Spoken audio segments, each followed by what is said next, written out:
ఇదిగో సుఖము పుట్టదారును నమ్మకమైన జక్కయ్య అనుభవంలో ఒకడు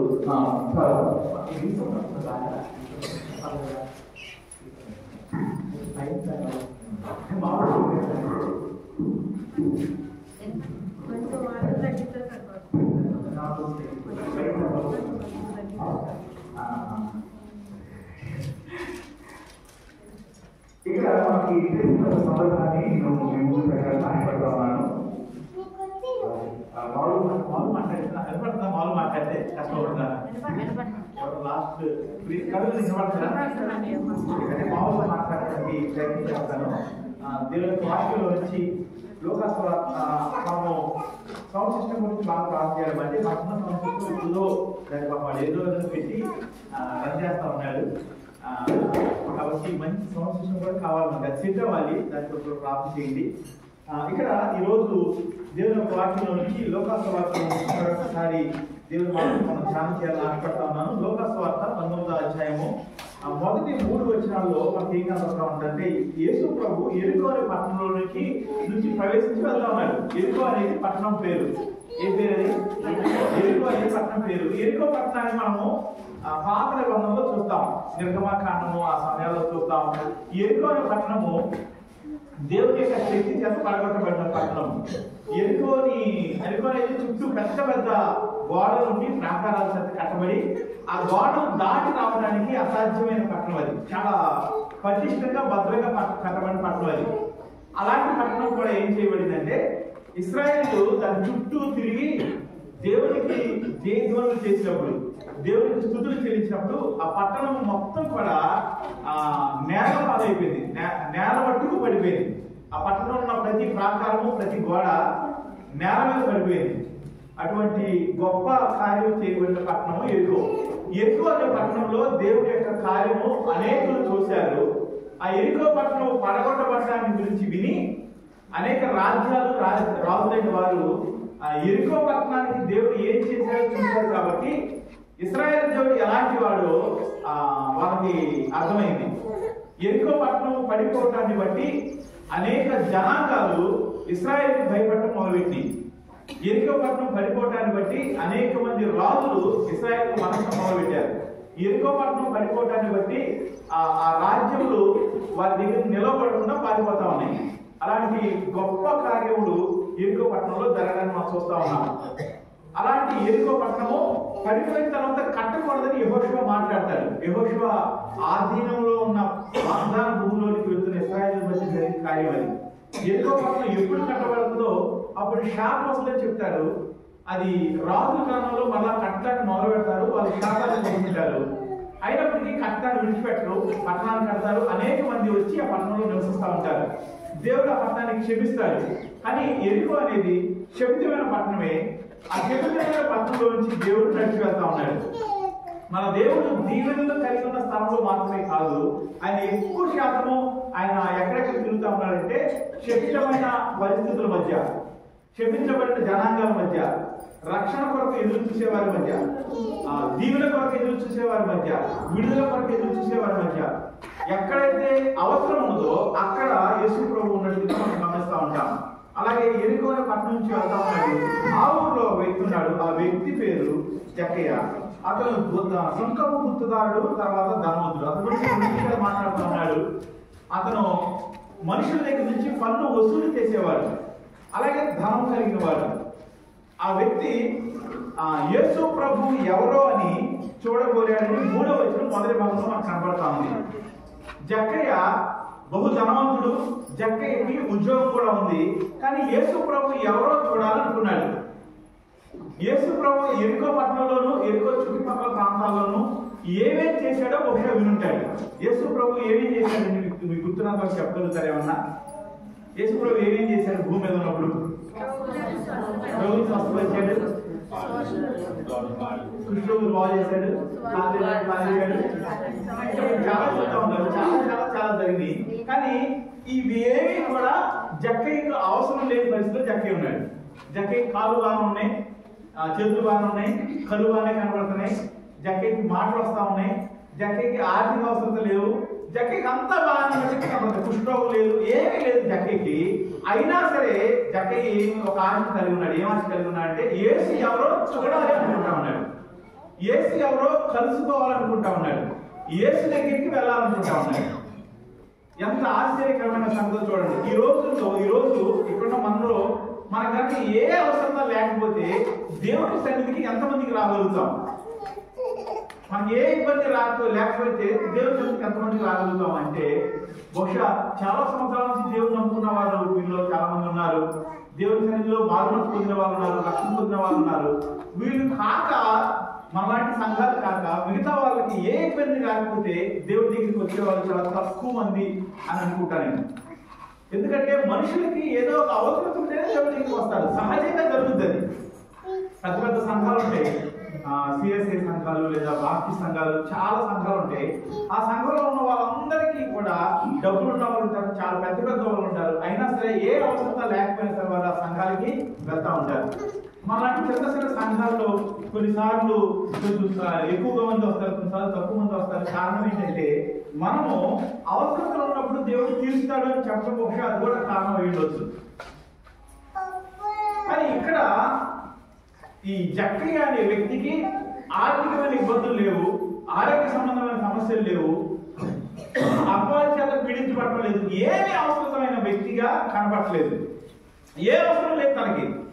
అయినా సరే యేసు ప్రభువుని చూడాలి అని అనుకున్నాడు. ఏ అవసరం లేకపోయినా సరే యేసు ప్రభువుని కలుసుకోవాలనుకుంటా ఉన్నాడు. ఇలాంటి సంఘటనలు చదివినప్పుడు, అలాగే కొన్నిసార్లు ఒక కుష్ఠరోగి యేసు ప్రభు దగ్గరకు వచ్చాడన్న సంగతి చదివినప్పుడు, ఇలాంటి సంఘటనలు చదివినప్పుడు నాకు ఏమనిపిస్తుందంటే, ఇలాంటి వ్యక్తి యేసు ప్రభుని కలుసుకోవాలనే ఆశ కలిగేలాగా అతను ఎవరు చెప్పారో కదా యేసు ప్రభు గురించి అనిపిస్తుంది. ఈ వ్యక్తి ఎప్పుడు యేసు ప్రభుని చూడలేదు, కానీ యేసు ప్రభు గురించి వినుంటాడని ఎందుకు అనుకుంటున్నామంటే చూడాలనుకుంటా ఉన్నాడు.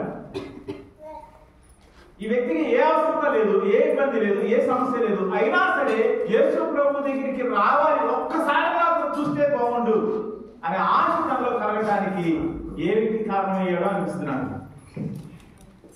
అవసరంలో ఉన్న వాడికి చెప్పడం తేలిక, అనారోగ్యం ఉంటే రాయిగా యేసు ప్రభు దగ్గరికి స్వస్థపరుస్తాడు అన్నప్పుడు.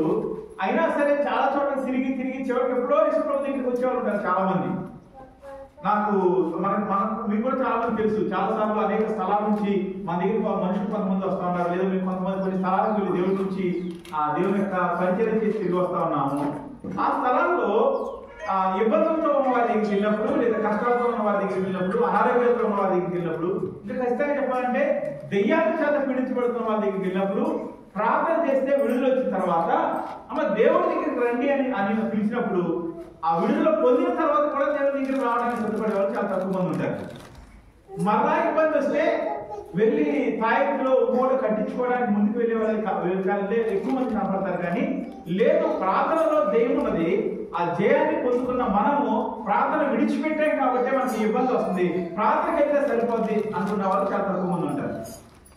కానీ ఇక్కడ ఏ అవసరం లేని జక్కయ్య యేసు ప్రభువుని చూడాలి అనేలాగా తన హృదయంలో ఒక నిర్ణయం తీసుకున్నాడు. ఆ నిర్ణయం తీసుకోవడానికి ఏ మాటలు కారణమైనయో మనకు తెలియదు.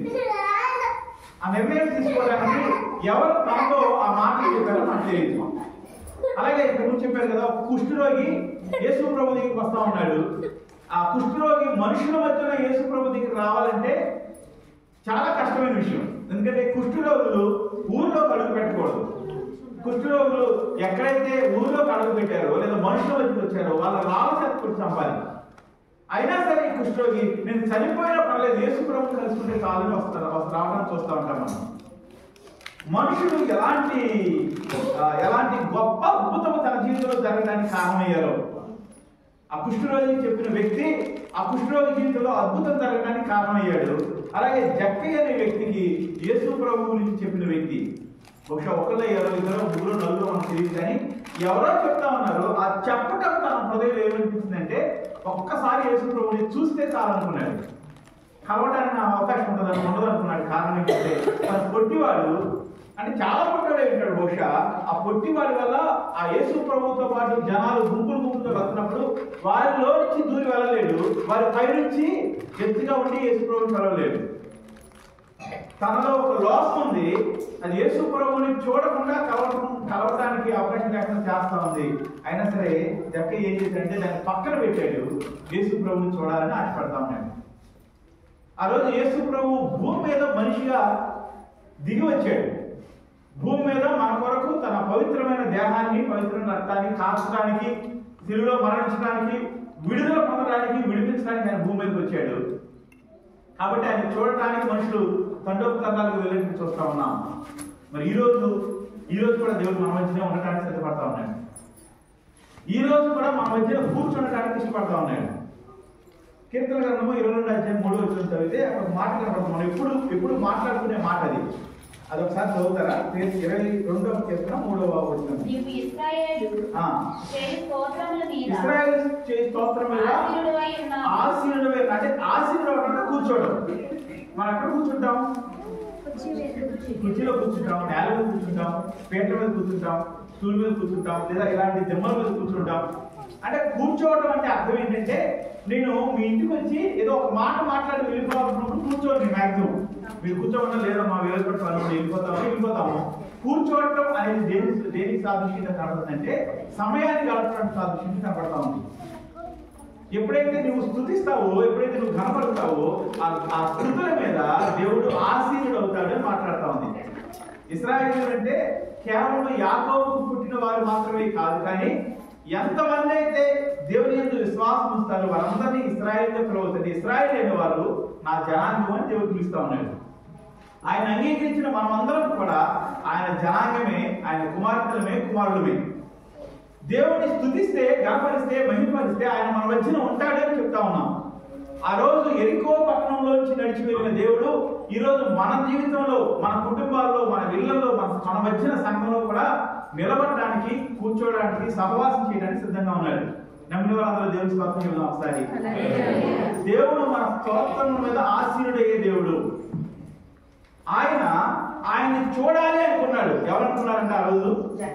ఈరోజు నీవు కూడా దేవుడు చూడాలి అని అనుకుంటున్నావు, నేను అనుకుంటాను.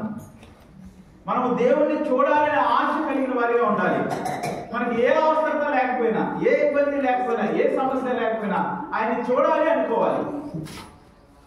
ఒక రోజున యేసు ప్రభు 5 రొట్టెలు 2 చేపల చేత అనేక మందిని పోషిస్తాడు, అనేక మందికి ఆహారం పెడతాడు. అనేక మందికి ఆహారం పెట్టిన తర్వాత వేరొక ఊరికి వచ్చేటప్పటికి మరలా ఆయన్ని అనేక మంది వెంబడిస్తూ ఉంటారు. ఇది 2 సువార్తల్లో కలిపి చదివితే మనకు విషయం అర్థమవుతుంది. ఏంటంటే అనేక మంది జనసమూహం యేసు ప్రభు దగ్గరికి వస్తాడు. అప్పుడు యేసు ప్రభు అంటాడు, మీరు సూచన కోసమే వస్తున్నారు, మీరు ఆహారం కోసమే వస్తున్నారు అని చెప్పి నిజమైన ఆహారం ఏంటో చెప్తాడు. మీరు నా శరీరాన్ని తిని నా రక్తం తాగితేనే కానీ మీకు నాకు మధ్య సంబంధం ఉండదు అంటాడు. ఆయన మనుషుల కొరకు తను పెట్టబోతున్న తన శరీరం నుంచి మాట్లాడుతూ ఉన్నాడు. మనుషులను పాపం నుంచి విడిపించడానికి తను కాల్చబోతున్న రక్తం గురించి మాట్లాడుతూ ఉన్నాడు. ఆ రక్తానికి, శరీరానికి సాదృశ్యంగా ఉన్న ప్రభు బల గురించి మాట్లాడుతూ ఉన్నాడు. ఇది కొంతమంది మనుషులకి చూచాక అర్థం అవుతుంది. ఎంతమంది అయితే లేఖనాలు చదువుతా ఉన్నారో వాళ్ళకి ఇంకా పూర్తిగా అర్థం అవుతా ఉంది. ఈయన చేసినట్టుగా మేము చేసి ఈయన మేము అంగీకరించాలంటే ఇది చాలా కష్టమైన విషయము. కాబట్టి అక్కడ ఒక మాట చాలా స్పష్టంగా రాయబడింది. ఏంటంటే కొంతమంది ఆ రోజు నుంచి వెనదీసి మరి అన్నిటికీ ఆయనను వెంబడించడానికి ఇష్టపడదు. మరి అన్నిటికీ దేవుడు కలుసుకోలేదు వాళ్ళు. కారణం ఏంటంటే యేసు ప్రభు చెప్పే భక్తి, యేసు ప్రభు చెప్పే జీవితము, యేసు ప్రభు సరిచేసుకునే విధానము, యేసు ప్రభు మనుషులను దేవుడితో సమాధాన పరచాలని చేస్తున్న ప్రయత్నము వాళ్ళు వెంబడించడానికి ఇష్టపడలేదు. ఎందుకంటే అది కష్టంగా కనబడతా ఉంది. ఎందుకు కనబడుతుందంటే ఇష్టమైనది మనకు కష్టంగా అనిపిస్తుంది. ఎప్పుడైతే ఇష్టం లేదో అది చాలా కష్టంగా అనిపిస్తుంది. వాళ్ళు యేసు ప్రభు కావాలి. వాళ్ళకి ఎందుకు కావాలంటే అనారోగ్యం నుంచి పోవడానికి కావాలి, దురాత్మ నుంచి విడిపించబడటానికి కావాలి, ఆ అద్భుతాలు జరిగి ఆశ్చర్యకరంగా పోషించబడటానికి కావాలి. కానీ యేసు ప్రభు ఆశపడే భక్తి జీవితం వాళ్ళకి అక్కర్లేదు. కాబట్టి ఆ రోజు నుంచి మరి అన్నిటికీ యేసు ప్రభు వాళ్ళు అనుకోలేదు. చాలా మంది మనుషులైన వారు దేవుని సన్నిధికి వచ్చి ప్రార్థన అవసరం కోరి వాళ్ళ పరిస్థితి నుంచి విడిపించబడిన తర్వాత సంఘానికి రాని వారు, దేవుని నమ్ముకుని వారు, దేవుడితో కొనసాగిన వారిని చూసినప్పుడు నాకు అదే సందర్భం గుర్తొస్తుంది. వాళ్ళకి యేసు ప్రభు కావాలి, కానీ వాళ్ళు కోరుకునే విధానంలో కావాలి. అప్పుడు యేసు ప్రభు అంటాడు, చాలా మంది తన దగ్గర నుంచి వెళ్ళిపోయిన తర్వాత యేసు ప్రభు వాళ్ళ శిష్యులతో మాట్లాడతారు. ఏమంటాడంటే, మీరు కూడా నన్ను వదిలివేసి వెళ్ళిపోవాలనుకుంటున్నారా? మీరు నేను చెప్పే భక్తి జీవితంలో కొనసాగుతారా, లేకపోతే మీరు కూడా నన్ను వదిలివేసి వెళ్ళిపోతారా అన్నప్పుడు పేతురు మాట మాట్లాడతాడు. ఏమంటాడంటే, మేము ఎలా వెళ్ళిపోతామయ్యా, నీవు నిత్య జీవపు మాటలు కలిగిన వాడవు. హల్లెలూయా. దేవుని మాటలు మనకు నిత్య జీవాన్ని ఇస్తాయి. నీవు నిత్య జీవపు మాటలు కలిగిన వాడు, నిన్ను మేము ఎన్నటికీ దేవుణ్ణి మనం కలుసుకోవడానికి మన హృదయము ఆయన మాటల కొరకు తృష్ణ కొనాలి. మన హృదయము ఆయన మాట కొరకు ఆశ కలిగినప్పుడు, మన హృదయము ఆయనతో కలిసి ఉండాలనే ఆశను కలిగి ఉన్నప్పుడు మనం దేవుని దగ్గరికి రాకుండా ఉండలేము. ఆయన మాటలు మన హృదయాన్ని నింపుతూ ఉంటాయి. ఆయన మాటలు మనం విన్నప్పుడు మన హృదయము తెప్పరిల్లుద్ది. ఆయన మాటలు విన్నప్పుడు మన హృదయం సంతోషం చేత నింపబడుద్ది. ఆయన మాటలు విన్నప్పుడు మన హృదయము ఆయన వైపు చూడకుండా ఉండలేదు. ఒక మాటలో చెప్పాలంటే, మంచి ఎండాకాలము ఎండలోంచి ఇంటికి రాగానే మంచినీళ్ళు తాగితే ఎలా ఉంటుందో, ఎంత సంతోషంగా ఉంటుందో, ఎంత తృప్తిగా ఉంటుందో, దేవుని మాటలు ఎండిపోయిన మన జీవితాల్లోకి వచ్చినప్పుడు, దేవుని మాటలు కురికిపోయిన మన హృదయాల్లోకి వచ్చినప్పుడు, దేవుని మాటలు ఒక జల్లు వలె, వర్షపు జల్లు వలె మన హృదయాలకు ప్రమలించబడినప్పుడు మన హృదయం తృప్తిపరచబడతా ఉంటుంది. దాని కొరకు మనుషుల హృదయాలు దేవుని ఆత్మ చేత నింపబడటం కొరకు, వాక్యం చేత నింపబడటం కొరకు మనుషులు దేవుని దగ్గరికి రావాలి. మనుషులు దేవుని చూడటానికి తపన కొనాలి. నువ్వు ఆదివారం ప్రార్థన రావాలి, బుధవారం రావాలి, శనివారం రావాలి, నిన్నెవరో బలవంతం పెట్టాల్సిన అవసరం ఉండకూడదు. నీకు ఎప్పుడు వీలైతే అప్పుడే రా అని చెప్పినా సరే, నేను ఎప్పుడు దేవుని వాక్యం వినడానికి ఇష్టపడతాను అనే ఆశ మనలో కలగాలి. అది నిజమైన జీవితం. పేతురు అలాంటి స్థితిలో ఎదగడాన్ని దేవుడు చూస్తా ఉన్నాడు. చాలా మంది వదిలేశారు, కానీ పేతురు అంటా ఉన్నాడు, మేము ఇక్కడ నిన్ను మాత్రం ఇప్పటికీ వదలము. నువ్వు మాకేమి ఇచ్చినా ఇవ్వకపోయినా సరే, నీ మాటలు జీవపు. ఆ మాటలు వింటుంటే మా హృదయాలు తప్పలుతా ఉన్నాయి. నీతో గడిపితే చాలయ్యా, నీతో కలిసి నీతో కొంచెం సేపు ఉంటే చాలు, మా జీవితాలు, మా హృదయాలు సంతోషంతో నింపబడతా ఉన్నాయి, శాంతితో నింపబడతా ఉన్నాయి. నిజానికి దేవుని సన్నిధిలోకి మనం అడుగు పెట్టినప్పుడు, దేవుని ప్రత్యక్షత వైపు మనం చూసినప్పుడు, దేవుని వెలుగులోకి మనం అడుగులు వేసినప్పుడు మన హృదయాలు ఇలాంటి పరిస్థితిలోకి మార్చబడాలి. ఒకవేళ అలాంటి పరిస్థితిని అనుభవించట్లేదంటే, కొన్నిసార్లు తెచ్చుకొచ్చినప్పుడు చాలా చిరాకు అనిపిస్తుంది. కొంతమందికి బలవంతంగా వస్తూ ఉంటారు, బలవంతంగా కూర్చోవడానికి సిద్ధపడాల్సి వస్తుంది. ఒకవేళ అలాంటి పరిస్థితి ఉంటే జరుగుతుంది మనుషులకి ఏదో టైంలో అలా జరిగే అవకాశం ఉంటుంది. అలాంటిది ఉంటే మనం ఏం చేయాలంటే, దేవా నా పరిస్థితి ఎలా ఉందని దేవుడికి చెప్పాలి. చాలా ఎక్కువ సార్లు అపవాది మనల్ని దేవుడి సన్నిధిలో ఉండకుండా చేస్తాడు. మీరు చాలాసార్లు మనము రోడ్డు మీద వెళ్తా ఉంటాం. ఇప్పుడైతే రోడ్డు మీద కొంచెం తక్కువ, కానీ ఒకప్పుడు ఎక్కడైతే అక్కడ సిగరెట్లు బీడీలు తాగుతూ ఉండేవారు మనుషులు. చాలా వరకు తగ్గింది అనుకుంటున్నాను. మనం వాళ్ళ మధ్యలో నిలబడినప్పుడు సిగరెట్ వాసన పడిన వాళ్ళు, చుట్ట వాసన పడిన వాళ్ళు, బీడీ వాసన పడిన వాళ్ళు ఉండలేరు అక్కడ. అంటే అక్కడ వాతావరణంలో వాళ్ళు ఇవ్వడలేరు. అలాంటి పరిస్థితి కొన్నిసార్లు దేవుని సన్నిధికి వచ్చినప్పుడు అందరి హృదయాలు చెప్పడలు పడతా ఉంటే, అందరి హృదయాలు నెమ్మదించబడతా ఉంటే, అందరి హృదయాలు జీవజల ఓటల చేత నింపబడి చెప్పలుతూ సంతోషంతో ఉంటే, కొంతమంది హృదయాలు కోపంతోనూ, లేకపోతే నన్నే అంటున్నారని ఇలాంటి పరిస్థితిలో వెళ్ళిపోతా ఉంటాయి. అప్పుడు ఏం చేయాలి? దాని పరిష్కారం ఏంటంటే మనం అర్థం చేసుకోవాల్సింది ఏంటంటే, నా హృదయము దేవుని మాటల చేత నింపబడటానికి అవకాశం లేని హృదయంగా మారిపోయింది. దేవా నీ మాటలో జీవం ఉన్నదయ్యా, దేవా నీ మాటల్లో వెలుగుందయ్యా, నీ వాక్యంలో స్వచ్ఛత ఉన్నదయ్యా, నీ వాటలు జీవపు ఓటలు లాంటివి. అవి నా హృదయంలోకి వస్తున్నప్పుడు నా హృదయం తట్టుకోలేకపోతుంది. రైతు నాకు క్షమించు, నా హృదయాన్ని ఖాళీ చేయి అని అడగాలి. తన అడుగు వారికి ఖచ్చితంగా దేవుడు తన మాటలోనూ తన ఆత్మను ఇచ్చే దేవుడు అన్నాడు. ఇక్కడ ఈ జక్కయ్య అనే వ్యక్తి యేసు ఎవరో చూడాలనుకున్నాడు. చూడటం కొరకు చాలా కష్టపడతా ఉన్నాడు. దేవుడిని కలుసుకోవాలంటే కొన్ని పే చేయాలి, కొన్నింటిని మనం భరించాల్సి వస్తుంది. ఆ రోజుల్లో యూదులైన వాళ్ళు ఇప్పుడు ఆడవాళ్ళు నైట్లు వేసుకుంటారు కదా, దాదాపు అలాంటి డ్రెస్ వేసుకునేవాళ్ళు. అలా ఉంటుంది, అది దగ్గర అలాంటిది. అది వేసుకుని చెట్టు ఎక్కడం అంటే చాలా కష్టమైన విషయం. ఆయన కొట్టివాడు చాలా కష్టమైన పని దానికి. రెండోది అతను ఒక అధికారిలా ఉన్నాడు, ధనవంతుడిగా కనబడతా ఉన్నాడు. అలాంటి వ్యక్తి చెట్టు ఎక్కుతా ఉంటే అనేక మంది బహుశా అతను చూసి నవ్వుంటారు. ఆ నవ్వు అతన్ని యేసు ప్రభుని చూడకుండా ఆపలేకపోయింది. చాలాసార్లు కొంతమంది వ్యక్తులు దేవుని దగ్గర రావడానికి ఎందుకు వెనకడుగు చేస్తారు తెలుసా? అపవాది వాళ్ళని 2 రకాలుగా వెనకడుగు వేసేలాగా చేస్తాడు. అందులో ఒకటి, ఈ రోజు కనుక మనం చర్చికి వెళ్తే అవసరం ఉండి వస్తున్నారు అనుకుంటాడు కదా.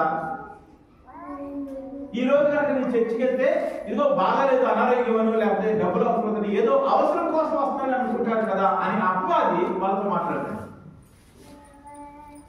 వీళ్ళతో మాట్లాడలేదు తెలియదు, కానీ అనేక మంది వ్యక్తులు ఈ కారణం వల్ల చర్చిలో గడిపెట్టడానికి మనం కలిగేస్తారు. మనలో ఉన్న ప్రతి ఒక్కరు ఏదో అవసరం కోసం దేవుడు వచ్చేవాడు. అది అవసరం ఏదైనా కావచ్చు. దేవుడి మాటలు వినడం అనేది ఒక అవసరత. దేవుడి సన్నిధిలో మన అవసరం కోసం ప్రార్థన చేసుకోవడం అనేది ఒక అవసరత. దేవుడి సన్నిధిలో నేను ఉండకుండా ఉండలేను, అదొక అవసరత. కానీ అపవాది ఏం చేస్తాడు సార్? నిన్ను దేవుడి సన్నిధిలో అడుగు పెట్టకుండా ఉండడం వరకు ఇప్పుడైతే నువ్వు అవసరం వచ్చింది కాబట్టి వచ్చావనుకుంటారా అందరూ, కాబట్టి వెళ్ళదండి.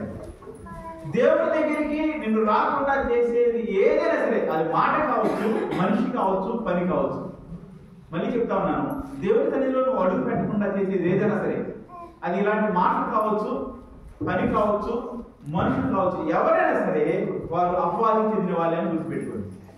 అపవాది ఒకటే ఏంటంటే ఏదో విధంగా నువ్వు దేవుడి సన్నిధికి రాకూడదు. ఎందుకంటే దేవుని సన్నిధిలో నువ్వు అడుగు పెడితే నీ హృదయము దేవుని మాట చేత నింపబడదు. దేవుని సన్నిధిలో నువ్వు అడుగు పెడితే నీ హృదయం తెప్పరగా పడుతుంది. దేవుని సన్నిధిలో నువ్వు అడుగు పెడితే నీ హృదయం వాక్యం చేత నింపబడది. 119 కీర్తనలో దావీదు అన్నట్లు, దేవా నీ ఎదుట నేను పాపం చేయకున్నట్లు నీ వాక్యము నా హృదయంలో ఉంచుకుని ఉన్నాను. మన హృదయంలోనికి వాక్యం వెళ్ళినప్పుడు ఆ వాక్యము నువ్వు పాపం చేయకుండా నీ చెయ్యి వెనక్కి చాపడానికి కారణం అవుతుంది. ఆ వాక్యము ఎక్కడైతే నువ్వు పడిపోతావో అక్కడ పడిపోకుండా తొట్టిల్లకుండా నువ్వు నిలబడటానికి కారణం అవుతుంది. ఎప్పుడైనా సరే నువ్వు దేవుడి సన్నిధికి వస్తుంటే నిన్ను చూచి వెనకడుగు వేయించాలనే ప్రతి పరిస్థితి అది అపవాది దగ్గర నుంచి వచ్చింది. ఈ జక్కయ్య చెట్టు ఎక్కుతున్నప్పుడు చాలా మంది నవ్వుంటారు. వీళ్ళు నవ్వడానికి నేను కారణం కాకూడదని ఒకవేళ జక్కయ్య చెట్టు దిగిపోయి ఉంటే తన జీవితంలో ఎన్నటికీ చేసుకోవడం కలిసి ఉండేవాడు కాదు. మనుషులు దేవుడి దగ్గరికి రాకుండా అపవాది చేస్తున్న రెండో పని ఏంటి తెలుసా? ఇప్పుడు దాకా చేసినంత చేసి ఇప్పుడు దేవుడి దగ్గరికి వెళ్తావా? సరిగ్గా ఉంటేనే దేవుడి దగ్గరికి వెళ్ళాలి అనేవాళ్ళు చాలా మంది ఉంటారు. లేదా సరి చేసుకుని దేవుడి దగ్గరికి వెళ్ళాలనుకున్న వాళ్ళు చాలా మంది ఉంటారు. దేవుడు అంటాడు, నేను పాపుల కోసం వచ్చాను, నీతిమంతుల కోసం. ఒకవేళ మనంతటా మనమే సరైపోయే పరిస్థితి కనుకుంటే దేవుడు అవసరం మాకు లేదు. మేము సరివ్వాలి, సరిగ్గా ఉండాలని మన పితరులు అనేక మంది కొన్ని వందల వేల సంవత్సరాల నుంచి కొన్ని కోట్ల మంది చనిపోయారు దేవుడు లేకుండా. సరిచేయబడే అవకాశము, సరిచేయబడే సామర్థ్యము మనుషులకు లేదు. కారణం ఏంటంటే మన హృదయాలు, మన రక్తము పాపము చేత నిండిపోయిందంటే పాపం వైపు లాగేస్తూ ఉంటాం. మనం వద్దనుకున్న చేస్తూ ఉంటాం. ఎంత మంచిగా ఉన్నామనుకున్నా ఏదో ఒక దశలో ఏదో ఒక విషయంలో మనం దిగజారిపోతాం. ఏదో ఒక విషయంలో దేవుడికి వ్యతిరేకమైనది చేస్తాము. ఏదో ఒక విషయంలో దేవుడికి వ్యతిరేకమైన చేసి దీవెన కాక శాపాన్ని పొందుకుంటాం. అందుకనే ఆయన భూమి మీద దిగి వచ్చాడు. ఆయన రక్తము చేత కడగబడినప్పుడు ఆ పాపము ఆశ కొట్టివేయబడింది. ఆయనతో పాటు కలిసి నడిచినప్పుడు స్థిరత్వంలో ఉండడానికి కారణం అవుతుంది. దాన్ని బట్టి యేసు ప్రభు భూమి మీదకి వచ్చాడు. యేసు ప్రభు భూమి మీదకి వచ్చినప్పుడు ఆయన చూడటానికి జక్కయ్య వెళ్తా ఉన్నాడు. ఈరోజు జక్కయ్య గురించి మనం చాలాసార్లు మాట్లాడుకున్నాం. ఈరోజు చాలా ప్రాముఖ్యమైన విషయాన్ని చూపించాలని ఆశపడతా ఉన్నాను. 8వ వచనం ఒకసారి చదువుదాం. 8వ వచనం ఒకసారి చదువుదాం. జక్కయ్య యేసు ప్రభు వెళ్ళాడు. వెళ్ళినప్పుడు జక్కయ్య అక్కడ నిలబడి అంటా ఉన్నాడు, ఇదిగో ప్రభువా, నా ఆస్తిలో సగము పేదలకు ఇచ్చుచున్నాను. ఇక్కడ 2 పెద్ద పెద్ద నిర్ణయాలు జక్కయ్య తీసుకుంటా ఉన్నాడు. చాలా పెద్ద నిర్ణయాలు. జక్కయ్య చాలా ఆస్తిపడు. ఆ సంపాదించిన ఆస్తి అంతా అన్యాయంగా సంపాదించాడు అనుకోవడం లేదు. తను కష్టపడ్డాడు, కొంచెం మోసం చేసి ఉంటాడు. బహుశా ఎందుకంటే ఆ ఉద్యోగం అలాంటిది కాబట్టి. ఆయన లేచి నిలబడి యేసు ప్రభు రాగానే యేసు ప్రభుకి ఆయన పరిచయం ఏంటంటే, యేసు ప్రభు గురించి కొన్ని మాటలు విన్నాడు. తర్వాత యేసు ప్రభుతో కలిసి ఆ చెట్టు దగ్గర నుంచి ఇంటి దాకా వెళ్ళాడు. చాలా తక్కువ సమయం, అది చాలా తక్కువ సేపు. ఆ వెళ్ళే క్రమంలో యేసు ప్రభు ఆ ఇంట్లో కలుగు పెట్టినప్పుడు, ఆ ఇంట్లో నుంచి తీసుకెళ్ళినప్పుడు జక్కయ్య లేచి నిలబడి ఒక 2 నిర్ణయాలు చెప్తా ఉన్నాడు. ఒకటి అంటా ఉన్నాడు, నా ఆస్తిలో సగము పేదలకు ఇస్తా ఉన్నాను. రెండోది అంటా ఉన్నాడు, నేను ఎవరి దగ్గరైనా అన్యాయం కాదు, దేనినైనా తీసుకున్నాడుగా అతనికి 400 మళ్ళా చెల్లిస్తారు. 2 ప్రాముఖ్యమైన నిర్ణయాలు తీసుకుంటా ఉన్నాడు. ఈ 2 ప్రాముఖ్యమైన విషయాల వల్ల, నిర్ణయాల వల్ల తన ఆస్తిని అంతా కూడా తన చుట్టూ ఉన్న వాళ్ళకి పనిచేస్తా ఉన్నాడు. మనము ఆస్తి కొరకు తాపత్రయపడతాం, కానీ జక్కయ్య ఏం చేస్తాడంటే తనకున్న దాన్ని పంచివేయడానికి సిద్ధపడతా ఉన్నాడు. మనం అనుకుంటాము దేవుడు కలిగి ఉంటే ఆస్తి వస్తుంది అనుకుంటాం. నిజమే, దేవుడే మన కష్టాన్ని, మన చేతి పనిని జీవించి దాన్ని ఐశ్వర్యంగా మార్చేవాడు ఎవరు? దేవుడే. కానీ ఇక్కడ దేవుడి దగ్గరకు వచ్చిన మరుక్షణమే, దేవుడు అడుగు పెట్టిన మరుక్షణమే జక్కయ్య దాదాపు పేదోడు అయిపోతుంది. అంటే జక్కయ్య కోల్పోతా ఉన్నాడు. పేదలు అవుతున్నాడు మనం చెప్పలేం, కానీ జక్కయ్య కోల్పోతా ఉన్నాడు. చాలా సంవత్సరాల క్రితం మనకు తెలిసిన ఒక కుటుంబము, వాళ్ళు భయంకరమైన విగ్రహాలలో ఉన్నవాళ్ళు. వాళ్ళు దేవుడి వైపు చూడాలని ఆశ వచ్చింది వారికి. వాళ్ళు దేవుడి దగ్గరికి వద్దాం అనుకోగానే వాళ్ళకి 3-4 గేదెలు పోయినాయి. వద్దాం అనుకున్నారు, వెంటనే ఏమైంది? పోయింది. దానివల్ల వాళ్ళు మళ్ళా కొన్ని రోజులు దేవుడి దగ్గర రాకుండా వెనకడిగేయడం మనకు స్పష్టంగా తెలుసు. దేవుడి దగ్గర రావాలనుకున్నారు, వాళ్ళకి ఏం జరిగింది? నష్టమే జరిగింది. కానీ ఆ నష్టం వల్ల వాళ్ళు వెనకడిగేసిన తర్వాత మళ్ళా కొన్ని రోజులు కనుక ముందుకెళ్తే వాళ్ళకి ఏమైందో తెలుసా? వాళ్ళు ఇంకా పెద్ద నష్టంలో చేసేస్తా ఉన్నారు. ఆ క్రమంలో చూస్తే జక్కయ్య తనకున్నదాన్ని కోల్పోతా ఉన్నాడు. జక్కయ్య తనకున్నదాన్ని పంచిపెట్టేస్తా ఉన్నాడు. ఎవరికి పంచిపెడుతున్నాడు జక్కయ్య? పేదలకు పంచిపెడతా ఉన్నాడు, తన చుట్టూ ఉన్న వాళ్ళకి పంచిపెడతా ఉన్నాడు. ఇక్కడ ఈ విషయాన్ని చెప్పడానికి నేను ఆశపడతా ఉన్నాను. ఏంటి ఇంకా ఈ తన చుట్టూ ఉన్న వాళ్ళు ఎవరు అంటే జక్కయ్యను చూచి నవ్విన వాళ్ళు.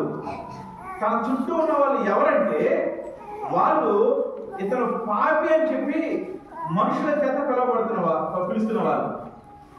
ఈ జక్కయ్యని చూసిన వాళ్ళు ఈ జక్కయ్య పాపము చేస్తా ఉన్నాడు, ఈ జక్కయ్య దోచుకునే వాడిగా ఉన్నాడు, ఈ జక్కయ్య దేవుడు లేని వాడిగా ఉన్నాడు, ఈ జక్కయ్య పొట్టివాడిగా ఉన్నాడని ఆ మనుషులు అతనిని నిందించిన వాళ్ళు, ఆ మనుషులు అతని మీద నిందలు వేసిన వాళ్ళు, ఆ మనుషులు అతన్ని కృంగదీసిన వాళ్ళు, ఆ మనుషులు అతనిని త్రోసి వేసిన వాళ్ళు. వాళ్ళకి ఏం చేస్తా ఉన్నాడంటే జక్కయ్య తన ఆస్తిని పంచిపెడతా ఉన్నాడు. ఏ మనుషులైతే తన అవమానపరిచారో, ఏ మనుషులైతే తనకి కీడు చేయాలనుకున్నారో, యేసు ప్రభు వస్తుంటే అనేక సార్లు ఈ సుంకపు గుర్తుదారుల ఇళ్ళకి వెళ్ళేటప్పుడు యేసు ప్రభు అక్కడ ఉన్న వాళ్ళందరూ ఏమంటారంటే ఈ మనిషి పాపి అయిన వాడింట బస చేయడానికి వెళ్తున్నాడే. ఈ జక్కయ్య పర్వట్ల అతనికి ఒక పేరు పెట్టారు. ఏంటో పేరంటే అతను పాపి. ఏ మనుషులైతే ఇతను పాపం చేసిన వారు అంటా ఉన్నారు, ఏ మనుషులైతే దేవుడు లేని వారు అంటా ఉన్నాడు, ఏ మనుషులైతే ఇతను దేవుడికి విరోధం చూస్తా ఉన్నారు, ఏ మనుషులైతే ఇతనున్న లోపాన్ని బట్టి అతను నిందిస్తా ఉన్నారో అదే మనుషులకి ఇతను మేలు చేయడం మొదలుపెట్టింది. కష్టంగా ఉండదు, తేలిగ్గా ఉండదు. ఒక రోజున ఒక ఇంటికి వస్తే కూర వేసిస్తారు. ఇంట్లో కూరలు వేసిస్తారు కదా, ఆ కూర తీసుకుని ఆవిడ అక్కడే తీసుకుని ఆ మొక్క నోట్లో పెట్టుకుని చీ ఏంటిది ఎలా ఉంది అని అడిగి అంది. మీరు అంటారన్నా సహజంగా కొన్నిసార్లు మనకు తెలియకుండా కనేస్తా ఉంటారు. ఎవరైనా ఇది ఇచ్చినప్పుడు సంగతి తీసుకుని తినాలి తప్ప ఒకవేళ తినకపోతే పక్కన పెట్టి వాళ్ళు వెళ్ళిన తర్వాత వేరే వాళ్ళు ఇవ్వాలి తప్ప వాళ్ళ ముఖం మీద బాగాలేదనే మాట అనకూడదు. అలా అంటారు కొంతమంది. అన్న ఆవిడ మళ్ళా రెండో రోజున వచ్చి అమ్మ మేము కూర వండుకోలేదు, కొంచెం కూరేస్తావా అని అడిగింది అనుకోండి, మీ ఇంటికే జరిగింది అనుకోండి, మీరేం చేస్తారు? కొంతమంది పొలైట్ గా మనం కూడా వండుకోలేదని అయితే చెప్తారు. కొంతమంది మన అమ్మాయి అంటుంది కదా, మనం బాగాలేదన్నా ఈ రోజు తినేస్తానే చెప్తారు. అంటే అది మంచిదే. ఈ జక్కయ్య ఎవరైతే తనని అంటే పాపి అనేది చాలా పెద్ద పిలుపు, చాలా పెద్ద నింద. అంత నింద వేసి కృంగదీసి తమతో కలుపుకోకుండా త్రోసివేసి జక్కయ్య కుటుంబము కన్నీరు కార్చడానికి కారణమైన వాళ్ళకి ప్రతిగా ఏం చేస్తున్నాడంటే ఇతను తన ఆస్తిని పంచుతా ఉన్నాడు. ఆస్తిని ఎవరు పంచుతారు తెలుసా? ఆస్తిని ఎవరు పంచుకుంటారు?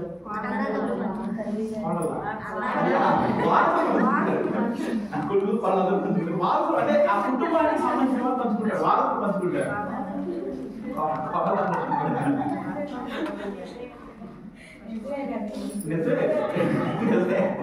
అంటే కొడుకులు అంటే కొంచెం పొలైట్ గా ఉంటుంది, కోడలు అంటే లాక్కున్నట్టు ఉంటుంది, కొడుకులు అంటే బాగుంటుంది. ఆస్తిని పంచుకోవడానికి తన బిడ్డలా చూస్తా ఉన్నాడు. జక్కయ్య నిజంగానే పాపం చేశాడు, జక్కయ్య నిజంగానే దేవుడికి వ్యతిరేకమైన వాడు. కానీ ఎప్పుడైతే యేసు ప్రభు తన ఇంట్లో కలుగు పెట్టాడో, ఎప్పుడైతే తన జీవితంలో కలుగు పెట్టాడో, తను ప్రేమించడం మొదలుపెట్టాడు.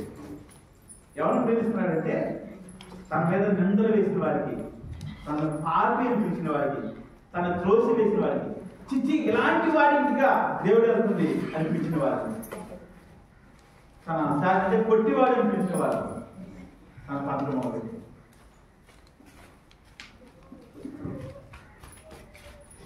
ఏం పొందుకున్నాడు తెలుసా దీనివల్ల? ఏం పొందుకున్నాడు? చదువుదాం ఒకసారి.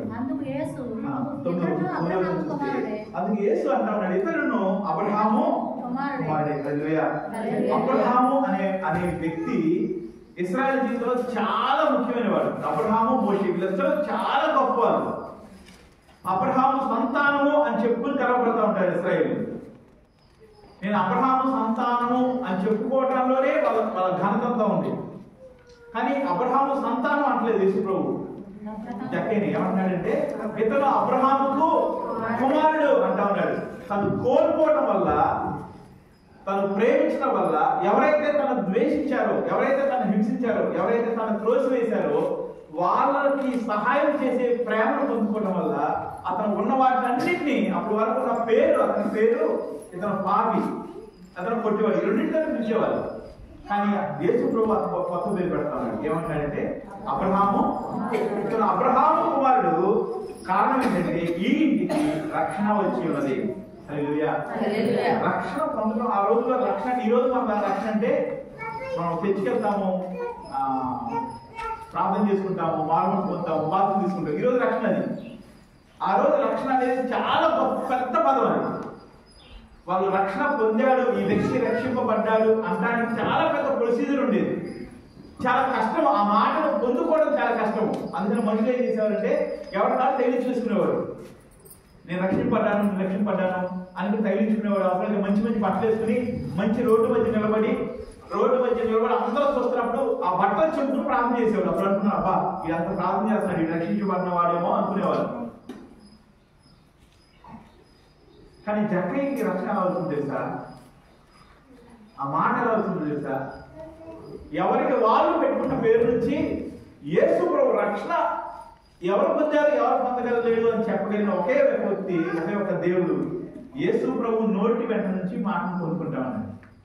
ఏం మాట అంటే ఇతను అబ్రహాము యొక్క కుమారుడు. అబ్రహాము కుమారుడు ఈ ఇంటికి ఇల్లు వారు రక్షణ పొందారంటా ఉన్నాడు. మనము కోల్పోవడానికి సిద్ధపడినప్పుడు, వదిలివేయడానికి సిద్ధపడినప్పుడు, తట్టుకోవడానికి సిద్ధపడినప్పుడు, వీటన్నిటికన్నా ఎక్కువగా క్షమించడానికి సిద్ధపడినప్పుడు, నిజానికి నేను చాలా తప్పులు చేశానయ్యా, నన్ను క్షమించు అని అడిగి ఉంటే దానివల్ల కూడా రక్షింపబడేవాడేమో బహుశా.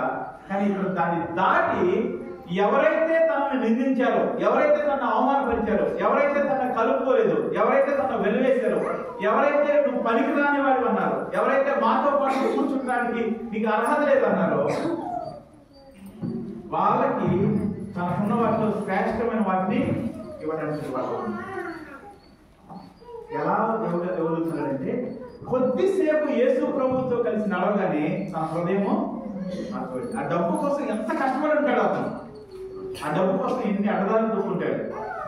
కానీ ఒక రోజు వచ్చింది ఆ డబ్బు అతని తృణ మాత్రమే ఎంచుకుంటా ఉన్నాడు. ఇంకొక సందర్భాన్ని చూపిస్తాను, నేను ఆశపడతా ఉన్నాను. ఆదికాండము 50వ అధ్యాయము 20వ వచనం చదువుదాం. రెండు సందర్భాలు వాక్యం నుంచి చూపించాలని ఆశపడతాను. ఒక సందర్భము జక్కీ జీవితాలు చూసాము, రెండో సందర్భాన్ని చూద్దాం. ఆదికాండము 50వ అధ్యాయము 20వ వచనం. ఇక్కడ యోసేపు మాట్లాడుతూ ఉన్నాడు, ఏమన్నాడంటే మీరు నాకు కీడు చేయ ఉద్దేశించింది గాని నేటి దినమున జరుగుతున్నట్లు అనగా బహు ప్రజలను ప్రచురించినట్లుగా అది మేలుకి దేవుడు ఉద్దేశించను. ఈ మాట చాలా అద్భుతంగా అనిపిస్తున్నాను. యోసేపు తన అన్నంలో మాట్లాడుతూ ఉన్నాడు. యోసేపు తన అన్నంలో మాట్లాడుతున్న సందర్భం ఇది. అది ఎప్పుడు మాట్లాడాడు, ఇప్పుడు దాని నుంచి పూర్తిగా ఇవ్వట్లేదు. కానీ ఆ అన్నలు వచ్చి ఆ పైన చూస్తే 18 వచ్చి చూస్తే అతని సహోదరులు పోయి అతని ఎదుట సాగిపడుతున్నారు. వాళ్ళందరూ వచ్చి యేసేపు ఎదుట సాగిపడతా ఉన్నారు. ఎవరి అన్నలంటే యేసేపుకి కీడు చేయాలని ఉద్దేశం కలిగిన వారు. చాలా మంది మనకి కీడు చేయాలని ఉద్దేశం కలిగిన వాళ్ళు చాలా మంది. ఎంత కీడు చేయాలని ఉద్దేశం చేశారంటే, ఎంత కీడు చేయాలనుకున్నారంటే వాళ్ళు చంపేద్దాం అనుకున్నారు. వాస్తవానికి యేసేపుని చంపేద్దాం అనుకున్నారు. ఎందుకు అనుకుంటున్నారు యేసేపుని చంపేయాలని? యేసేపు ఏం చేశాడు వాళ్ళకి? యేసేపు నిజాలు చెప్పాడు అంటారు చాలా మంది. యేసేపుని చంపడానికి యేసేపు ఏం చేయాలి? యేసేపు నిజమే మాట్లాడేది అని ఉంటే దేవుడు తనకి చెప్పింది వాళ్ళతో పంచుకున్నాడు. అక్కడ ఒక మాట స్పష్టంగా రాయబడింది ఏంటంటే అతని సహోదరుడికి అతని మీద అసూయ కలిగింది. ఏం కలిగింది? అసూయ అనే దాన్ని బట్టి మీకు అసూయ వస్తుందా మాట్లాడినా? అసూయ ఏంటి?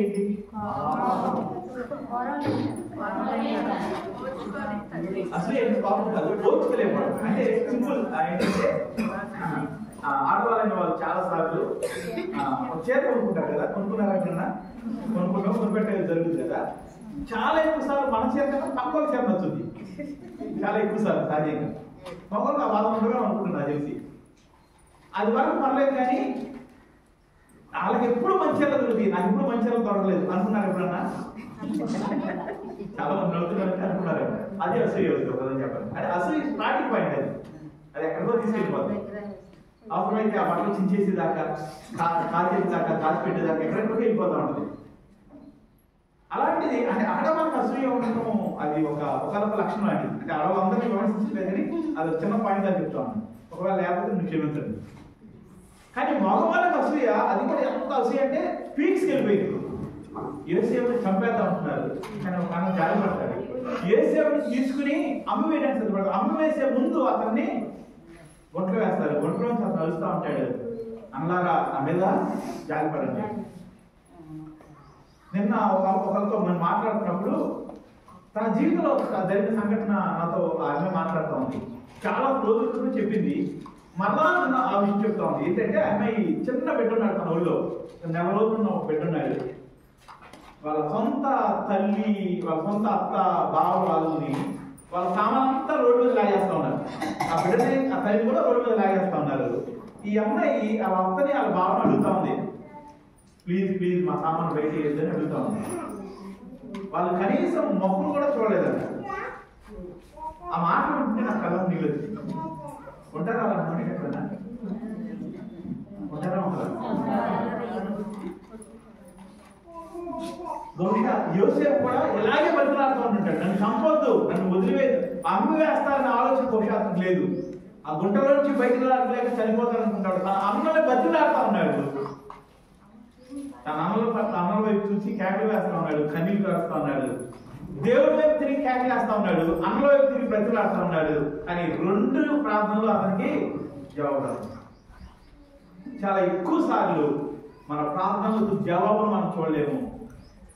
చాలా ఎక్కువ సార్లు మన కన్నీటిని తుడిచేవారిని మనం కనుక్కోలేము. చాలా ఎక్కువ సార్లు మనం బుధం తట్టి నీతో పాటు నేను ఉంటాను అని కలిసేవాడిని అప్పుడు కూడా మనం కనుగొనలేము. దాన్ని బట్టి దేవుడు ఎప్పుడు విడిచిపెట్టదు. కారణం ఏంటి తెలుసా? ఆ కన్నీటిలో, ఆ ఒంటరితనంలో దేవుడిని ఒక శ్రేష్టమైన దాని వరకు సిద్ధపరుస్తా ఉన్నాడు. ఆ కృంగిపోయిన సమయాల్లో నీతో పాటు నేను ఉన్నానని దేవుడు నిలబడడానికి సిద్ధంగా ఉన్నాడు. అన్నదమ్ములు కీడు చేయాలనే ఉద్దేశం కలిగి ఉన్నారు. అతన్ని తమతో పాటు ఉంచుకోవడానికి ఏమాత్రమో ఇష్టం లేని వారు ఉన్నారు. అందుకని చాలా దూర దేశం పంపించారు. ఆ దేశం వెళ్ళడానికి వాళ్ళకి 3 రోజులు ప్రయాణం. ఆ దేశంలో అడుగు పెట్టడానికి వాళ్ళకి అవకాశం లేదు. ఆ దేశం వాళ్ళన్నిటికీ అడుగు పెట్టనే ఒక నిషేధితమైన ఉద్దేశం అది. కాబట్టి అక్కడికి వెళ్తే మరి అన్నిటికీ వీడు తిరిగి ఎక్కడాడు, మరి అన్నిటికీ వీడు మొహం చూడాల్సిన అవసరం లేదంటున్నాడు. ఎంత బతిలాడు, ఎంత కన్నీరు కార్చాడు. కానీ అసలు ప్రార్థన లేదా అసలు వేడుకోదు, అసలు సమాధానం రాలేదు. ఆయన యోసేపు దేవుని విడిచిపెట్టాడు. యోసేపు దేవుని సన్నిధిని కోల్పోవడానికి ఇష్టపడలేదు. ఎందుకని దేవా నా జీవితంలో ఇది చేశావు అని అడగడానికి ఒకరోజు కూడా తను తెగించలేదు. చాలా కష్టమే. ఎందుకు అని అడగకుండా ఉంటే చాలా కష్టం. కానీ అడగకుండా ఉంటే ఆ దేవుని ఖచ్చితంగా పొందుకుంటాం.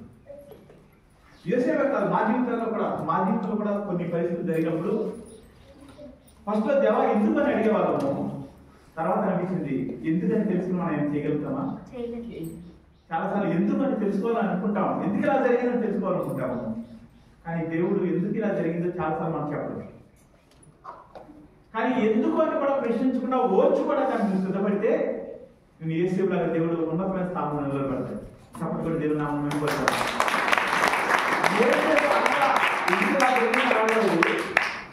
యేసేపు దేవుడిని విడిచిపెట్టలేదు.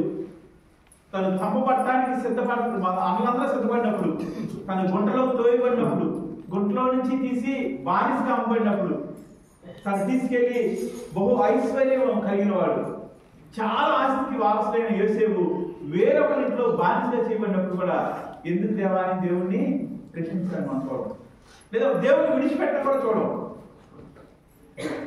అక్కడి నుంచి దేవుడు అతను తీసి సింహాసనం మీద కూర్చోబెట్టాడు. అక్కడి నుంచి రాజుతో సమానమైన వ్యక్తిగా చేశాడు. అయితే ప్రధానమంత్రిని చేశాడు. రాజు కూడా నిర్ణయం చేసుకోవాలంటే యోసేపుని అడిగే చేసేవాడు. అప్పుడు అతనికి ఒక అవకాశం వచ్చింది. ఎవరైతే తను చంపాలనుకున్నారో, ఎవరైతే గోతిలో తోసారో, ఎవరైతే ఎంత కన్నీరు కార్చి కాళ్ళు పట్టుకుని అడిగినా కనికరించలేదు, ఎవరైతే కన్నీళ్లు కాల్సినప్పుడు మొహం వైపు కూడా చూడటానికి ఇష్టపడలేదు, ఒకరోజు వాళ్ళందరూ వచ్చారు. వాళ్ళందరూ వచ్చి యోసేపు దగ్గర మనమైతే ఎవరో తెలుసా? మనకి యోసేపు తేడా తెలుసా? యోసేపు ఒక మాట అంటాడు. 21వ వచనం చూద్దాం. 50-21. కాబట్టి భయపడకుడి, నేను మిమ్మల్ని మీ పిల్లలను పోషించను. ఎంత గొప్ప నిర్ణయం తీసుకున్నాడు తెలుసా? మనమైతే క్షమిస్తున్నాను, ఇంకెప్పుడు మీ మొహం చూపుతుందంట దేవుడు లేకపోతే ఇంకేదైనా చేస్తానని కొద్ది గొప్ప దేవుడి మీద భక్తి మనం ఏం చేస్తాం? ఇంకెప్పుడు నీ మొహం నాకు. అని యేసేపు అంటున్నాడు కదా, లేదు మీరు నాకు కీడు చేయాలనుకున్నారు, కానీ ఆ కీడులో నుంచి దేవుడు నన్ను మేలు చేయడానికి అనేక మంది, కొన్ని లక్షల మంది పోషించబడటానికి నేను కారణమైంది. ఒకవేళ యోసేపు ఎందుకు అని అడిగినప్పుడు దేవుడు సమాధానం చెప్తే ఏ సమాధానం చెప్పాడు తెలుసా? యోసేపు నువ్వు కనుక ఓర్చుకోవడానికి సిద్ధపడితే, నువ్వు కనుక దెబ్బలు తినడానికి ఇష్టపడితే, నువ్వు కనుక నిందలు భరించడానికి సిద్ధంగా ఉంటే, తట్టుకోగలిగితే కొన్ని లక్షల మందిని పోషించడానికి నేను వాడుకుంటానయ్యా. అదేంటి నేను తింటానికి లేదయ్యా, ఒంట్లో పడేసారు, ఆహారం పెడతారో లేదు తెలియదు. లేదు, కొన్ని లక్షల మందికి ఏం చేస్తాడు దేవుడు? యోసేపుని పోషణకర్తగా చేస్తాడు. కొన్ని లక్షల మంది, కొన్ని దేశాలు, కొన్ని చుట్టుపక్కల అన్ని దేశాలు ఆ కరువులో నశించిపోకుండా ఆహారం తినడానికి కారణము యోసేపు.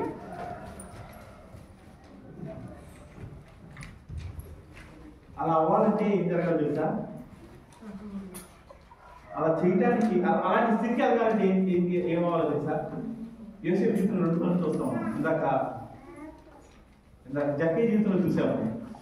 జక్కయ్య తనని అసహించుకున్న వారిని, తన త్రోసివేసిన వారిని, తనని నిందించిన వారిని, తనని హేళన చేసిన వారిని, తన రూపాన్ని చూసి, తన ఉద్యోగాన్ని చూసి, తన జీవితాన్ని చూసి ఇతను పాపి అని పిలిచిన వారిని, పొట్టివాడని పిలిచిన వారిని జక్కయ్య తనలో కలిగిన శ్రేష్టమైన వాటిని ఇవ్వడానికి నాకు ఇష్టం లేని వస్తే మంచి కూడా ఎవరు పంపిస్తాం కదా. ఇప్పుడు చేశారా? ఒకళ్ళు ఇద్దరు చేయలేదని అన్నారు. అదే ఇక్కడ మంచిని కూడా ఎవరు పంపించేవారు? మంచి వాళ్ళు ఇంటికి వస్తే చెప్తే ఒకటి పంపించాలి, కానీ మంచి మాత్రం చేయలేదనుకున్నాం. అందువల్ల అలాంటి ఆలోచన వల్ల మనం చాలా సార్లు దేవుడు ఏమి ఇవ్వాలని ఆశపడతాడో అది పొందుకోలేదు. దేవుడు ఏమి ఇవ్వాలనుకున్నాడో పొందుకోలేదు. ఇక్కడ ఇతర విషయంలో చూస్తే, యోసేపు విషయంలో చూస్తే, యోసేపు దేవుడిని చూడటం అనే దాన్ని కలిగి ఉన్నాడు. జక్కయ్యకి యోసేపుకున్న ఒక పోలిక తెలుసా? ఇద్దరు యేసు ప్రభువుని చూడాలనుకున్నారు. యోసేపు జక్కయ్య యేసు ప్రభువుని చూడాలనుకున్నాడు, చూశాడు. యోసేపు యేసు ప్రభువుని దేవుడిని చూడాలనుకున్నాడు, చూడగలుగుతా ఉన్నాడు. పొతీఫరు భార్య, ఇక్కడ ఎవ్వరు లేరయ్యా, మనం తప్పు చేస్తే చూసేవాళ్ళు ఎవరు లేరు, నువ్వు బానిసగా ఉన్నావు, మనం తప్పు చేద్దాం రా అని పిలిచినప్పుడు యేసేపు ఏమంటా ఉన్నాడు? నేను దేవునికి విరోధంగా నేను చేయలేను ఆ పాపం, నేను దేవునికి ఎదుట నేను దాన్ని చేయలేను. పొతీఫరు భార్యకు యోసేపు తనే ఉన్నట్టు కనబడుతున్నాడు, కానీ యోసేపు ఎవరు కనబడుతా ఉన్నాడు? దేవుడు కనబడుతా ఉన్నాడు. కాబట్టి తన పాపం చేయడానికి తన చేతిని ఆపలేదు. అంత కష్టంలో కూడా యోసేపు దేవుడిని విడిచిపెట్టలేదు. అంత భయంకరమైన సమస్యల్లో కూడా యోసేపుని దేవుడు విడిచిపెట్టలేదు, దేవుడిని కూడా యోసేపు విడిచిపెట్టలేదు. మన జీవితంలో చిన్న కష్టం వస్తుంది, ఈరోజు జ్వరం వచ్చి అది రేపు కంటిన్యూ అయితే యేసు ప్రభువు లేదనుకున్న వాళ్ళు చాలా మంది ఉంటారు. ఈరోజు జ్వరం వచ్చి ఒక 2 రోజులు తగ్గకపోతే విగ్రహాల దగ్గరికి వెళ్ళి తాయితం తెచ్చుకుని తగ్గుకునే వాళ్ళు ఉంటారు. మనం ఎలా చెప్తామో దేవుడు ప్రేమిస్తున్నామని ఒక పూటకే, కానీ కొన్ని సంవత్సరాలు పట్టింది. యోసేపు గుంటలో నుంచి, బానిస నుంచి ప్రధానమంత్రి అవడానికి కొన్ని సంవత్సరాలు పట్టింది. ఈ సంవత్సరాలన్నిట తను పాపం చేయకుండా తన చేతిని వెనక్కి ఆపుకుంటాను. తను తప్పు చేయకుండా తను పవిత్రంగా కాపాడుకుంటాను అన్నాడు. దేవుడికి విధేయత కలిగి ఉంటా ఉన్నాడు. ఏ ఒక్కరోజు దేవుడిని ప్రశ్నించలేదేమో అనుకుంటా నేను, బహుశా అది రాయబడలేదు కాబట్టి. ఒక్కరోజు కూడా దేవా నా పరిస్థితి ఎందుకు ఇలా చేశావు, నేను ఒక్కరోజు కూడా దేవుడి మీద విసుగు చెందలేదు అనుకుంటాను. ఇదే పరిస్థితి మన దారిలో కూడా కనపడుతుంది. నేనేం చేయలేదు కదా, ఎందుకు ఇలా పరిగెత్తిస్తున్నావు, ఎందుకు నా శత్రువునికి నా మీద అధికారం ఇస్తామన్నావు?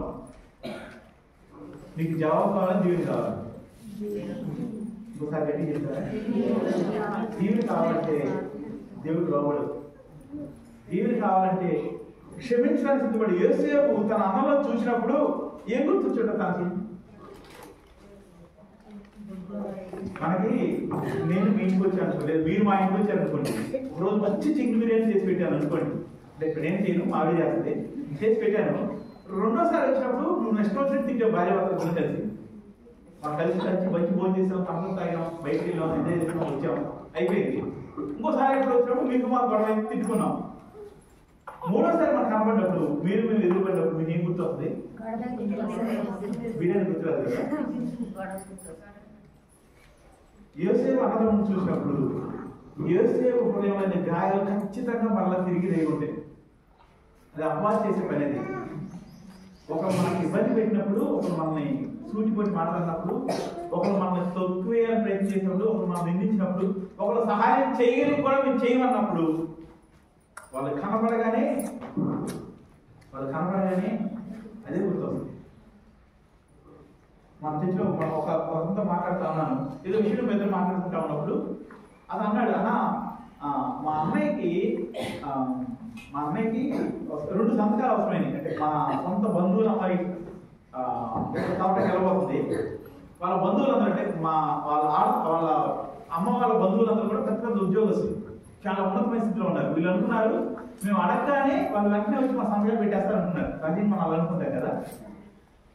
పాపం వీళ్ళు అనుకున్నారు అంతా అయిపోయిన తర్వాత నా దగ్గర సంతకాల కోసం అయితే వాళ్ళు సింపుల్గా కుదరదని చెప్పారు. అలాంటి టైంలో క్షమించడం కుదురుద్దా?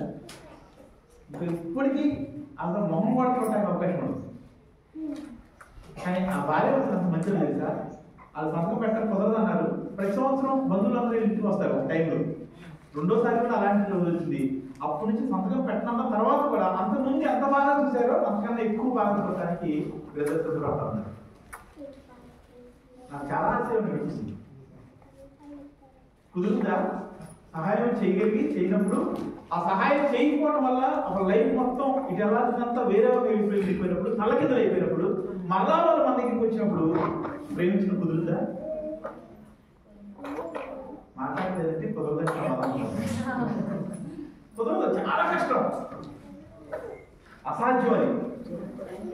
కానీ ఎప్పుడైతే దేవుడితో ఉన్నావో, నిజంగా దేవుడితో ఉంటే నీ హృదయం మార్చబడుతుంది, నీ హృదయం ప్రేమ చేత నింపబడుతుంది. నీకు అన్ని మంచి విషయాలు గుర్తొస్తాయి, చెడ్డ విషయాలు గుర్తురావు, బాధపడే విషయాలు గుర్తురావు. గుర్తొచ్చిన అది మానివేయబడిన గాయంగా. యోసేపు తన అన్నలను చూసి ఏడ్చాడని రాయబడింది. ఫస్ట్ టైం కలిసినప్పుడు వాళ్ళ అన్నలను చూసి మాట్లాడి తట్టుకోలేక పక్కకి వెళ్ళి ఏడ్చి వస్తాడు. కోపగించుకోవాల్సిన సమయంలో రే వీళ్ళే కదా నాకు హాని చేసింది, రే వీళ్ళందరూ తీసుకెళ్ళి చంపేయండి అని చెప్పచ్చు. అలాంటి పరిస్థితిలో ఉన్నాడు. ప్రతీకారం తీర్చుకోవడానికి వాళ్ళని చంపి, దేవా నీ సేవకులైన నాకు విరోధంగా చేసిన వాళ్ళందరినీ ఈ రోజు నేను చంపేశానయ్యా, భూమి మీద చేసిన వాళ్ళ మీద శిక్ష రప్పించాను అని దేవుడికి ప్రార్థన చేయొచ్చు. అని ఏం చేశాను తెలుసా? పక్కకి ఏడుస్తా ఉన్నాడు. అయ్యో నా అన్నని నేను కోల్పోయాను, ఇన్ని సంవత్సరాలు మీరు కలిసి ఉండడానికి కుదరలేదు. అయ్యో మా అన్నల పరిస్థితి బాగాలేక నా దగ్గరికి అన్నం తింటానికి వచ్చారు. వాళ్ళకన్నా చిన్నవాడిని నా దగ్గరికి వచ్చి నీ దాసులమైన మాకు సహాయం చేయని అడుగుతున్నారే. యోసేపు దగ్గరికి వాళ్ళు ఎలా వచ్చారు తెలుసా? ఒక విధంగా అడుక్కునే వాళ్ళగా వచ్చారు. యోసేపు దగ్గర వాళ్ళు వచ్చినప్పుడు అడుక్కునే వాళ్ళగా వచ్చారు. అడుక్కునే వాళ్ళు చూసారా మీరు ఎప్పుడన్నా? ఏమనిపిస్తుంది అడుక్కునే వాళ్ళు చూస్తే? మనకు ఎవరో అడుక్కున్నామో తెలియదు, ఎవరో అడుక్కుంటా ఉంటాడు. మరి దారుణమైన పరిస్థితిలో ఉంటారు కొంతమంది. వాళ్ళ వాయిస్ బట్టి, వాళ్ళు అడిగే విధానం బట్టి మన బాధ అనిపిస్తుంది. డబ్బులు ఉంటే ఇస్తాం, డబ్బులు లేకపోతే ఎవరైనా బాధ అనిపిస్తుంటారు. బాధ అనిపిస్తుంది కదా. మన ఊరికి సంబంధించిన వాడు ఎవరైనా అడుక్కొని చూశారు మీరు ఎప్పుడన్నా? మన ఊర్లోకి సంబంధించిన వాడు అడుక్కొని చూసారా? చూస్తే ఎలా ఉంటాయి? కొంచెం బాగా. మన కుటుంబానికి సంబంధించిన వాడు ఎవరైనా అడుక్కొని చూసారా ఎప్పుడన్నా? మన ఇంటి పేరు, మన అప్పల ఇంటి పేరు అడుక్కొని చూసారా? సొంత తోపుట్టు లేదా నా కొడుకు అడుక్కుంటున్నాడు అనుకోండి, ఎలా ఉంటుంది? గుండె బదులైపోతుంది కదా. మనతో పాటు పుట్టి పెరిగినాడు అనుకుంటే అది తక్కువైపోయాడు యోసేపు. కారణం ఏంటంటే యోసేపుకి వాళ్ళు చేసిన గాయాలు గుర్తు రావట్లేదు, యోసేపుకి వాళ్ళతో ఉన్న సంబంధం గుర్తొస్తుంది. ఒక మనిషి దేవుడితో ఉంటే ఇలాంటి పరిస్థితుల్లోకి ఎదుగుతాడు.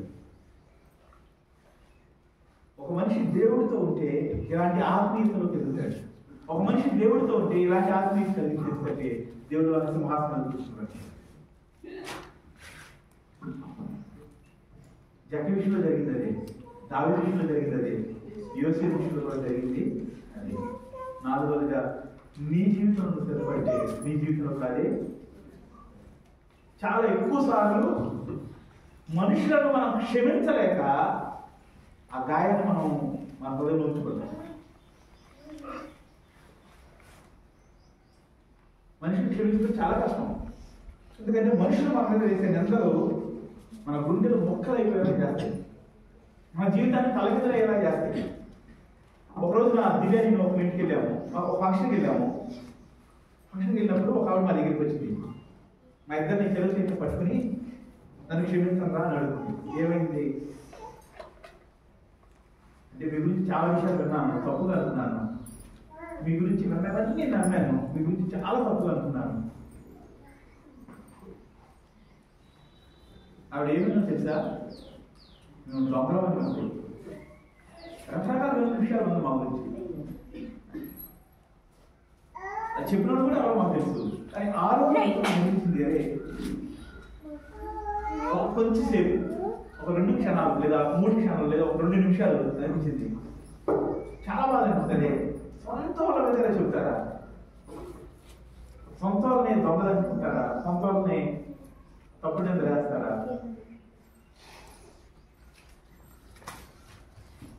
బాగా అనిపించింది, చాలా బాగా అనిపించింది.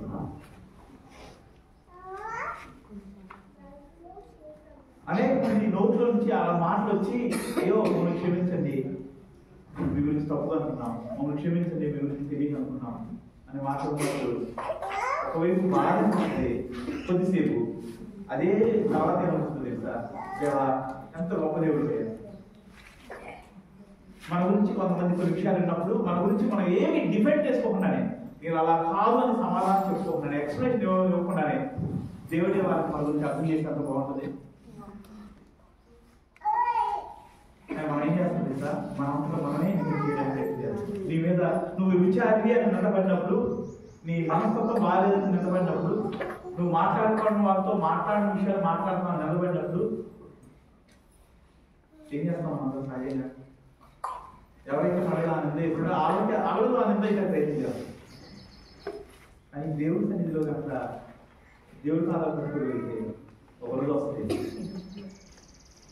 ఎవరైతే నీ మీద నిలదీశారో వారిని ముందుకు వచ్చినప్పుడు, ఎవరైతే నేను కష్టపెట్టారో, ఎవరైతే యోసేపుని చంపాలనుకున్నారో, ఎవరైతే యోసేపుని బానిసగానే ఉండిపోతారనుకున్నారో, వాళ్ళ రోజున యోసేపు దగ్గర ఉన్నప్పుడు నిజమైన ఆత్మీయత కలిగిన వ్యక్తి ఎలా ప్రవర్తిస్తున్నారో ప్రవర్తిస్తారు.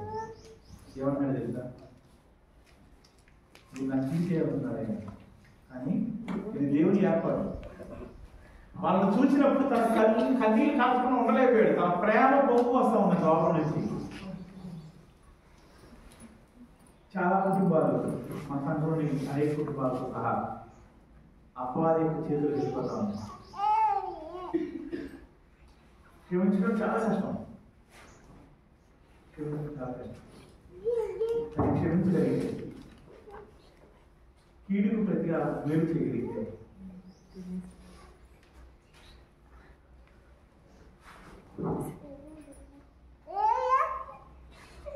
ఖచ్చితంగా దేవుడు తన ద్వారా మరి ఎన్నడైనా సరే యేసేపు అన్నదమ్ములు కానీ వారి బిడ్డలు కానీ యేసేపు మీద ఒక్కసారైనా వ్యక్తిగత ఆలోచన చేసి ఉంటారంట. యేసేపు ఇలాంటి స్థితిలో ఉండడానికి కారణం దేవుడు వైపు చూడకుండా ఉంటారు కదా.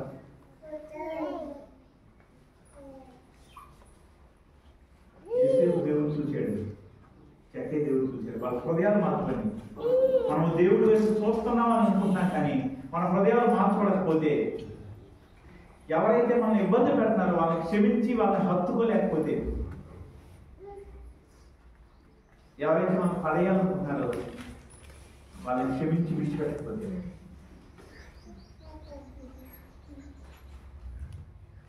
క్షమించలేకపోవడం చాలా భయంకరమైన పాపం.